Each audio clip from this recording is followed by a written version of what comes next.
வணக்கம் நண்பர்களே, விஜயபிரகாஷ் பேசுகிறேன். நம்மளுடைய மைண்ட் பவரை எப்படி செக் பண்ணுறது?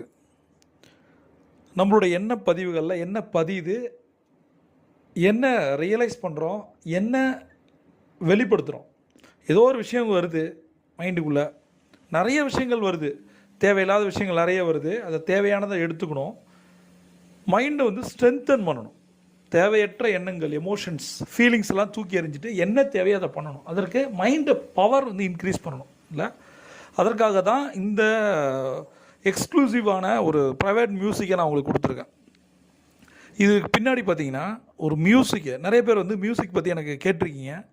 மியூசிக்கை ஹெட்செட் போட்டு கேளுங்க. இது நிறைய விஷயங்களை பண்ணிகிட்டு இருக்கேன். தொடர்ந்து 10 வருடங்களாக நான் ப்ராக்டிஸ் பண்ணிகிட்ருக்கேன். ப்ராக்டிஸ் பண்ணணும், கேட்காதீங்க, ரியலைஸ் பண்ணுங்கள், உணர்ந்து கேளுங்க. இசைக்குள்ளே போகணும், காதுக்குள்ளே போகணும், நல்லா மைண்டுக்குள்ளே, காதுக்குள்ளே போய் மைண்டுக்குள்ளே போகணும். விஷுவல்ஸ்